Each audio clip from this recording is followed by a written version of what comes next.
जो सर्वोच्च न्यायालय है, इसमें एक संविधान पीठ होती है। संविधान पीठ को ये अधिकार है कि वो किसी भी चीज को संविधान के दायरे में देखने की कोशिश करे। अगर कोई चीज संविधान के खिलाफ गई है, तो कानून भी बन रहा है, तो उस पर वो अपने टीका टिप्पणी कर सकती है।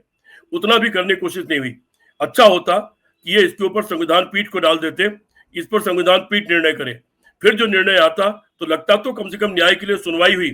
आउटराइट निचले उन्होंने अपने लेवल पर रिजेक्ट कर देना, ये कम से कम न्याय के दायरे में नहीं आता है। कम से कम मैं इसको न्याय मानने को तैयार नहीं हूं।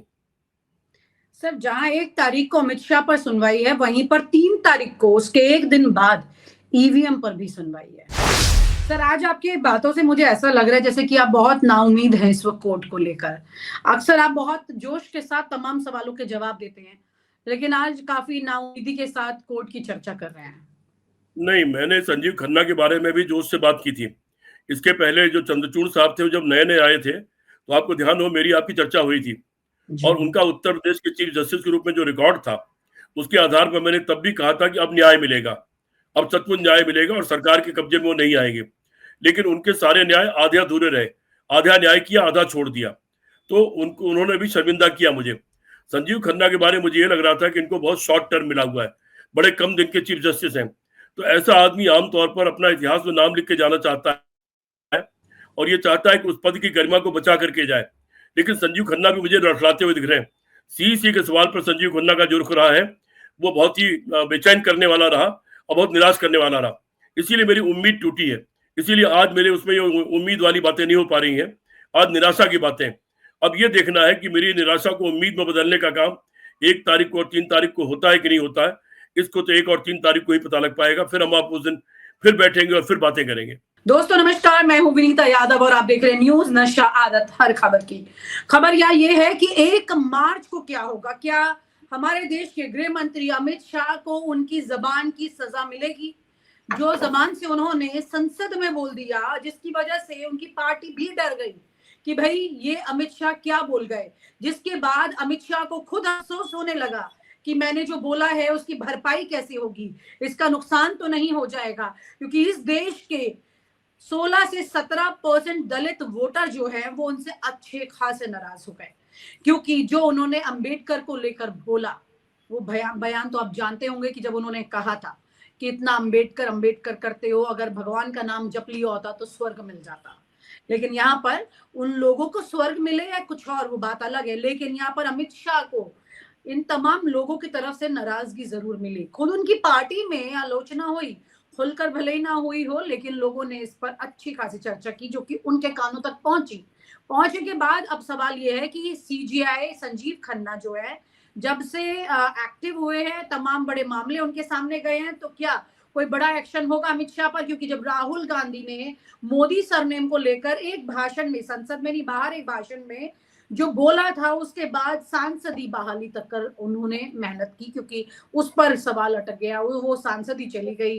फिर उसके बाद घर तो चला ही गया था साथ में, इतना कुछ बवाल हुआ था चुनाव से पहले। लेकिन अब यहाँ पर क्योंकि ये गृह मंत्री हैं, तो मंत्री के लिए क्या कहती हैं चीजें, क्या अलग अलग हैं? हालांकि अब राहुल गांधी बड़ी ताकत के साथ नेता प्रतिपक्ष बन चुके हैं, लेकिन सवाल ये उठता है कि अपने इस मुद्दे को राहुल गांधी कितना उठाएंगे। इस पर चर्चा करने के लिए डॉक्टर सीपी राय जी हमारे साथ हैं।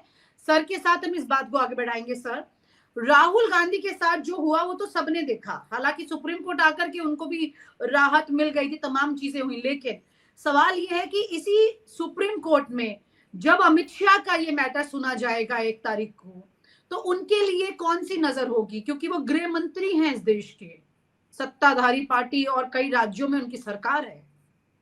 विनीता, हम लोग जो देख रहे हैं लगातार, एक बार हम लोग को उम्मीद थी कि संजीव खन्ना साहब को चूंकि कम टाइम मिला है चीफ जस्टिस के रूप में, हो सकता है इतिहास में अपना नाम दर्ज करना चाहे। लेकिन अभी जो पिछला देखा हम लोगों ने ईवीएम के सवाल पर और वीवीपैट के सवाल पर, जो मामले उनके पास आए, उस पर उन्होंने शुरुआती दौर में ही कुछ अच्छी बातें नहीं कही हैं। अभी जो पिछली वाली डेट जो पड़ी थी, राहुल गांधी का सवाल है। राहुल गांधी विपक्ष में थे, कांग्रेस पार्टी के नेता हैं, उनको सजा दे दिया निचले कोर्ट ने। ठीक है, सुप्रीम कोर्ट ने राहत दे दिया, लेकिन यहाँ पर भारतीय जनता पार्टी के नेता का सवाल है, क्या कोई जज इतनी हिम्मत कर पाएगा कि भाजपा के नेता, वो भी देश का गृह मंत्री, सबसे ताकतवर नेता, क्या उसको सजा दे पाएगा? क्या उसके खिलाफ कोई भी कार्रवाई कर पाएगा? क्या उसके खिलाफ कोई किसी तरह का आदेश पास कर पाएगा? ये एक बड़ा सवाल है। इसके लिए तो इंतजार करना पड़ेगा 1 तारीख तक कि क्या आता है। लेकिन अब जो कोर्ट के हालात हैं, उसको देख कर के बिल्कुल उम्मीद नहीं लगती कि किसी तरह के वो भाजपा या सरकार के खिलाफ कोई आदेश करेंगे। कम से कम मेरी उम्मीदें तो टूट चुकी हैं। जी विनीता। सर यहाँ बड़ा सवाल ये है कि मतलब वो क्या करेंगे, उससे भी बड़ी बात ये कि प्रोसेस क्या कहता है। अगर राहुल गांधी के लिए प्रोसेस इतना सख्त हो सकता है तो अमित शाह के लिए इतना आरामदायक कैसे? प्रोसेस अगर देखोगे तो नीलम वो वीवी गिरी साहब राष्ट्रपति थे देश के, और राष्ट्रपति जो होता है वो कॉन्स्टिट्यूशनली और लीगली वो लॉ से ऊपर होता है, उसके ऊपर कोई केस नहीं चलाया जा सकता।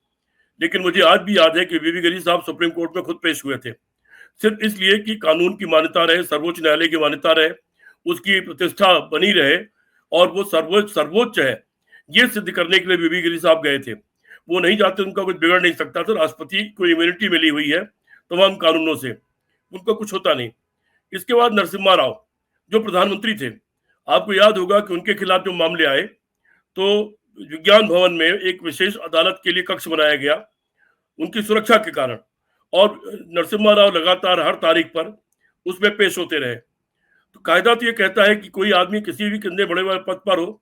अभी आपने अमेरिका में देखा कि अमेरिका में राष्ट्रपति के खिलाफ एक मामला था, एक किसी औरत को उसका शोषण करके फिर उसको पैसा देने का। निचली अदालत, बहुत छोटी अदालत थी वो, लेकिन उस अदालत ने बकायदा सजा सुनाई। उसने कहा कि इनको गिरफ्तार होना चाहिए और इनको इतने साल की सजा होती है।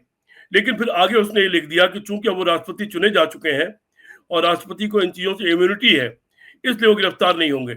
लेकिन सजा सुनाई।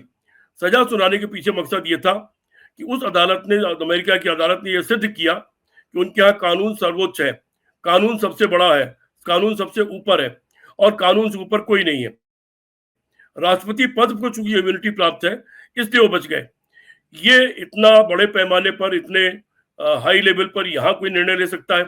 क्या यहाँ के जज लोग इस तरह सोच सकते हैं कि हम जुडिशली या जो वो आंख पर पट्टी जो खुल गई अब और तराजू लेकर के खड़ी रहने वाली जो न्याय की देवी है, हम उसको सिद्ध करें कि सचमुच वो न्याय की देवी है और सचमुच अदालतों में न्याय होता है? इसके लिए तो अभी मुझे लगता है कि इंतजार करना पड़ेगा। लेकिन पता नहीं क्यों मेरा मन तो टूट चुका है और मुझे कोई बहुत ज्यादा उम्मीद अब नजर नहीं आ रही। लेकिन अगर उन्होंने कोई आदेश पास कर दिया तो ये भारत के इतिहास का एक बड़ा रोचक मोड़ आ जाएगा, और उस कंडीशन में निश्चित तौर पर अमित शाह को भी अपने पद से इस्तीफा देना पड़ सकता है। देखते हैं वो इस्तीफे की नौबत आती है या अमित शाह मुस्कुराते हुए, मूंछ पर उनके मूंछ तो नहीं है पर बिना मूंछ के मूंछ पर ताव देते हुए वो कहते हैं देखो मेरा क्या बिगाड़ लिया। इसके लिए 1 तारीख तक इंतजार करना पड़ेगा। सर आप ये कह रहे हैं कि कोर्ट से बहुत उम्मीद नहीं है, आप ये कह रहे हैं सीधा? जी बिल्कुल बिल्कुल। इसका मतलब यही है कि निष्पक्षता से नहीं चल रहा है कोर्ट, इस तरह के माइंड में एक ख्याल चल रहा होता तो राहुल गांधी का मामला इतना बड़ा नहीं था। राहुल गांधी को निचली अदालतों ने उस तरह की सजा नहीं दी होती। उसके अलावा ढेरों अदालतों में उनके खिलाफ तमाम केस मोटो तमाम ले लिए हैं, और जहां कहीं किसी ने दर्ज कराया वहीं पर अदालत में एक केस दर्ज हो गया है। वो नहीं हो रहा होता। अदालतें कम से कम ये देखती कि इसमें कोई वाइबिलिटी है कि नहीं, वाइबल है कि नहीं है, और वाइबल नहीं है तो उल्टे वो कोर्ट फाइन लगा देता है केस करने वाले पर कि क्या फालतू बातें लेके आप चले आते हैं, टाइम बर्बाद क्यों करते हैं। लेकिन वो नहीं किया। यहाँ पर दिल्ली के मामलों में हम लोग लगातार देख रहे हैं कि अदालतें वो निर्णय नहीं कर रही जो निर्णय उनको करना चाहिए। सत्ता से जुड़े हुए चाहे जो मामले, चाहे 370 का सवाल हो या इलेक्शन फंडिंग का सवाल हो, किसी भी मामले में अभी तक अदालत ने सीधे सीधे कोई न्यायपूर्ण काम नहीं किया, न्याय नहीं किया अभी तक, जिसको न्याय कहते हैं। जो लगे कि न्याय हुआ वो काम नहीं किया। आधा अधूरा न्याय नहीं न्याय होने के बराबर है, देर से हुआ न्याय भी न्याय नहीं होने के बराबर है। और यही सारी चीजें फिलहाल तो अदालतों में दिख रही हैं, और निश्चित तौर पर इससे भारत का, भारतीय समाज का, भारत राष्ट्र का कहीं न कहीं इससे मनोबल गिरेगा। और अगर अदालतें न्याय देना बंद कर देंगी तो फिर लोग न्याय खुद करने लगेंगे और उसको एनार्की कहेंगे। वो कम से कम स्थिति नहीं आनी चाहिए हमारे देश में, इसकी हम लोग प्रार्थना ही कर सकते हैं। बाकी तो 1 तारीख को देखते हैं कि न्यायाधीश कोई स्ट्रक्चर पास करते हैं, कोई आदेश करते हैं, कोई सलाह देते हैं, या सीधे सीधे कोई सजा का प्रावधान होता है। उसके लिए 1 तारीख का इंतजार करना पड़ेगा। 1 तारीख दूर नहीं है, अभी पिछले कुछ तारीखें ऐसी गई हैं सर, जिसमें सीईसी का मामला हो, ईवीएम का मामला हो, और भी तमाम बड़े खास ऐसे मामले जो कि इस देश के इतिहास में मील का पत्थर साबित हो सकते थे, और उन सब में वो तमाम तरह के बदलाव नहीं देखे गए। और नहीं क्या वही आपको लग रहा है कि आप उसी की पटकथा को देखते हुए ऐसा महसूस कर रहे हैं कि आगे भी कुछ नहीं होने वही वाला? सीईसी का जो सवाल था, सीईसी का सवाल एक बड़ा सवाल था, देश के लोकतंत्र को बचाने का सवाल था। लोकतंत्र रहेगा या नहीं रहेगा, जब चुनाव आयोग इतने कटघरे में खड़ा हो गया हो और अमेरिका के राष्ट्रपति तक को बयान देना पड़ता हो कि ईवीएम हैक हो सकती है, एलन मस्क बयान देता हो कि कोई भी कंप्यूटर की चीजें हैक हो सकती हैं, अमेरिका के राष्ट्रपति प्रधानमंत्री की मौजूदगी में कहता है कि बैलेट से चुनाव होना चाहिए, और उसके बाद फिर दोबारा बयान देता है। इन सारी चीजों के बावजूद आखिर कम से कम एक दुनिया का एक बड़ा देश इस तरह का बयान दे रहा है, उसका राष्ट्रपति बयान दे रहा है, तो इसकी रोशनी में कम से कम अदालतों को सोचना चाहिए कि वो क्या निर्णय कर रहे हैं और उनके निर्णय के पीछे कोई साइंटिफिक आधार है कि नहीं है। लेकिन इनके जो निर्णय अभी सीईसी के मामले में, तो मुझे बिल्कुल उम्मीद नहीं थी इतना खराब निर्णय आएगा, क्योंकि उसमें तो सिर्फ उनके खुद के चीफ जस्टिस का सवाल था। उसमें कानून बना हुआ है ना, तो शायद इसलिए कोर्ट ने उसमें इसलिए ज्यादा दखल अंदाजी कर नहीं सकता, क्योंकि कानून संसद में बन गया है, संसद से ऊपर क्या ही हो सकता है। इनके पास नंबर था उस वक्त में 2023 में, इन्होंने उस नंबर को इस्तेमाल किया और कानून बना दिया।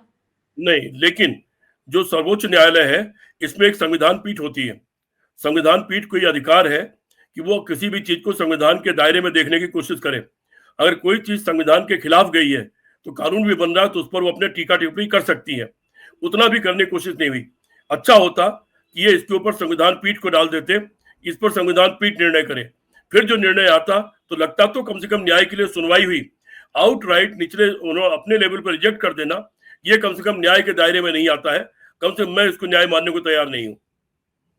सर, जहां 1 तारीख को अमित शाह पर सुनवाई है, वहीं पर 3 तारीख को उसके एक दिन बाद ईवीएम पर भी सुनवाई है। ईवीएम की वही जिसपे आपकी कई बार आपसे चर्चा हो चुकी है, मेमोरी बर्न पार्ट। और ईवीएम पर जो ईवीएम के जो चारों पार्ट होते हैं, उन चारों पार्ट के उनके की पारदर्शिता के लिए जो एक मुकदमा कायम हुआ है, वो मुकदमा बड़ा टेक्निकल ग्राउंड पर कायम हुआ है, और इतना टेक्निकल ग्राउंड है कि उसको अवॉइड कर पाना बहुत आसान नहीं है।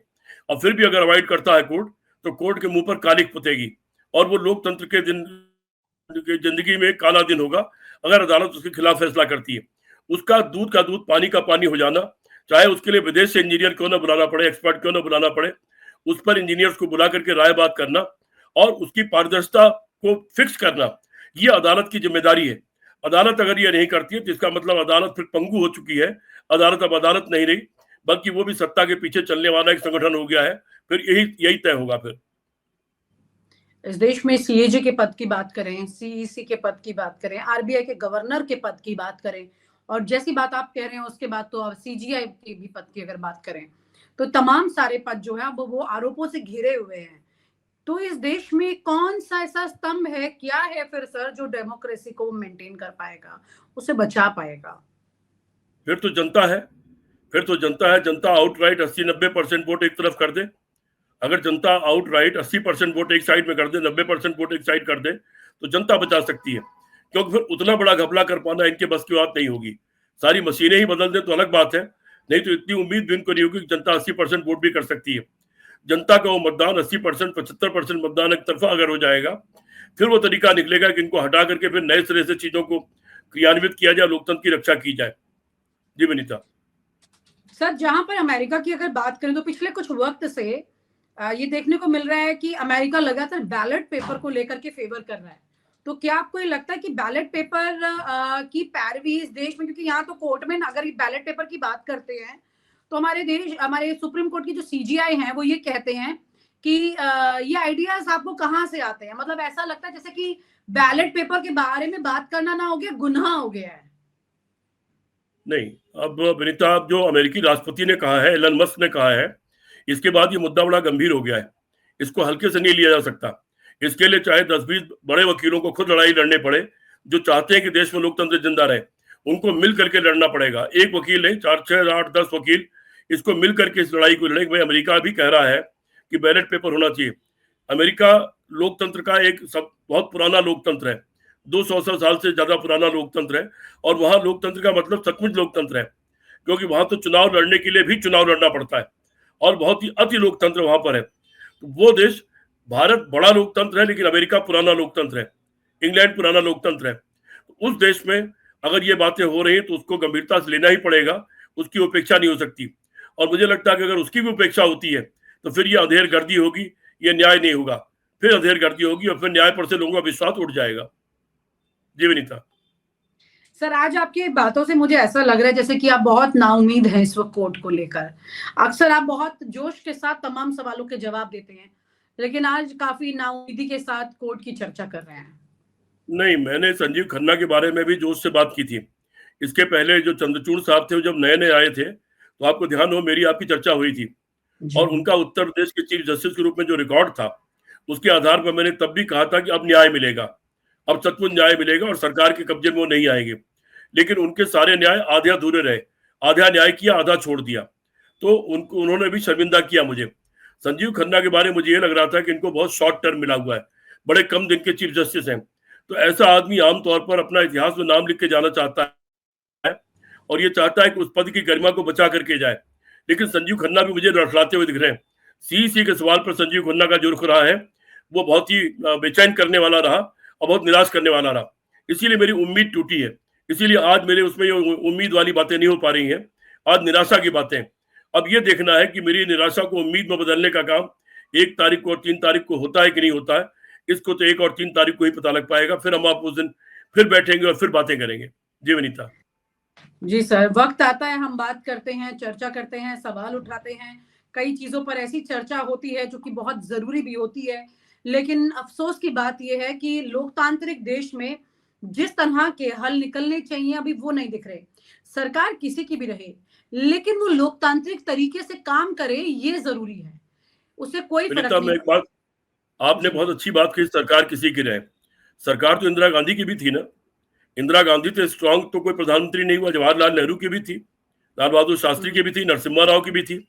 उन सरकारों में अदालतों ने कैसे न्याय किया? उन सरकारों में अदालतों ने प्रधानमंत्री को कटघरे में कैसे खड़ा कर दिया? प्रधानमंत्री की हाजिरी रोज कैसे लगा दी? उन सरकारों में भी तो हुआ। इस सरकार में क्या फर्क है? क्या ये फांसीवाद सचमुच आ चुका है जिससे लोग डरते हैं, या लोकतांत्रिक लोग सत्ता में बैठे? इससे तो यही सिद्ध होता है कि फांसीवाद सत्ता में बैठ गया और फांसीवाद से हर आदमी डरता है, और उसमें जुडिशली हो चाहे कोई, सभी डर रहे हैं। और नहीं है तो फिर जुडिशली सिद्ध करे कि वो इंडिपेंडेंट है, वो सिद्ध करे कि वो लोकतंत्र की रक्षक है, वो सिद्ध करे कि वो कॉन्स्टिट्यूशन की कस्टोडियन है। कॉन्स्टिट्यूशन को डिफाइन करना सुप्रीम कोर्ट का काम है। सरकार चाहे जो बड़ी फैसला करे, संसद चाहे जो फैसला करे, उसको संविधान के रोशनी में तय करना कि फैसला उचित है या अनुचित है, ये तय करना संविधान पीठ का काम है, सर्वोच्च न्यायालय का काम है। अगर वो नहीं करता है तो निश्चित तौर पर वो अपने कर्तव्य से पीछे हट रहा है। बिल्कुल सर, और इन्हीं सबके चलते विश्वास जो है, अगर आम जन का उच्चतम न्यायालय से अगर कमजोर होने लगता है तो ये इस देश की रीढ़ हड्डी जो है वो बिल्कुल कमजोर हो गई है, छिटक गई है परिस्थितियों से। ये वाली परिस्थिति दिखाई देगी। सर, बहुत बहुत शुक्रिया आपका इस मुद्दे पर चर्चा करने के लिए। बहुत गंभीर विषय है और करोड़ों लोग जो इस मुद्दे से अपने आप को जुड़ा हुआ महसूस करते हैं, वो इस चर्चा को देखकर शायद आपके जैसा ही महसूस कर रहे होंगे जो आज आपको लग रहा है। बहुत बहुत शुक्रिया सर। और आप हमसे जुड़े रहने के लिए सब्सक्राइब करें YouTube पर, फॉलो करें Twitter पर और लाइक करें Facebook पर। और ज्यादा जानकारी के लिए आपको टाइप करना होगा सिर्फ न्यूज़ नशा।